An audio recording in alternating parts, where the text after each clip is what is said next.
இன்றே டவுன்லோட் செய்து உங்கள் ஃபேவரட் ஷோக்களை என்ஜாய் பண்ணுங்க. நீங்க இந்த போனை யூஸ் பண்ணுங்க. இது நான் கடையில யூஸ் பண்ற என் பர்சனல் போன். இந்த போன் நம்பர் ஒரு 4-5 பேருக்கு மட்டும்தான் தெரியும். இந்த போன்ல பேசுங்க.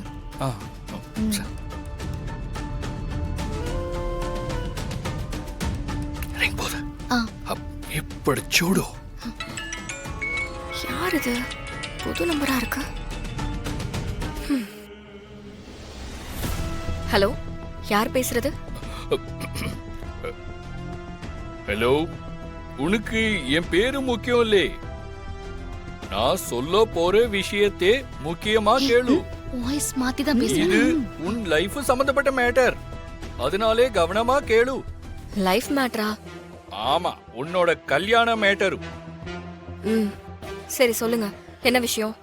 நீ கொஞ்ச நாளைக்கு முன்னாடி அந்த விஷாலு பையனோட ஒரு வீட்டிலே தங்கினே இல்லையா? ஆமா. அப்போ நீ அவன் உன்ட்டே தப்பா நடந்துகிட்டதா ஆக்ட் பண்ணி ஏமாத்தி தப்பு நடந்ததா சொல்லி அவனை கல்யாணத்துக்கு சம்மதிக்க வச்சேலே. அந்த சம்பவம் நடந்தப்போ நான் உன் பக்கத்துல தான் இருந்தேன். அது உனக்கு தெரியாது, அது விஷாலுக்கும் தெரியாது. எனக்கு மட்டும்தான் தெரியும்.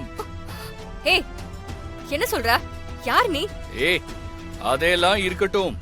நான் சொல்றதே நீ அமைதியா கேளு. அன்னைக்கு ஒரு வேலையா நான் அந்த பக்கம் வந்தேன். ஜன்னல் பக்கம் நான் சும்மா வேடிக்கை பார்த்தேன். நீயும் அவனும் உள்ளே இருந்தீங்கோ. எனக்கு ஒரு ஆர்வம். அதான் அப்படியே கம்ப்ளீட்டா வீடியோ எடுத்துட்டான்.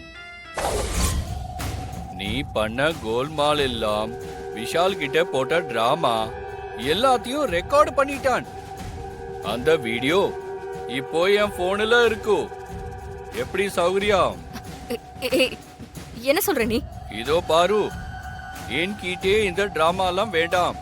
இப்போ நான் எதுக்கு உனக்கு போன் பண்ணே தெரியுமா? எனக்கு பணம் தேவைப்படுது. அது நீ எனக்கு கொடுக்கணும். 2 லட்சம் ரூபாய் முச்சே சாஹியே. அதே கொடுத்துட்டு இந்த வீடியோவை நீ வாங்கிட்டு போ.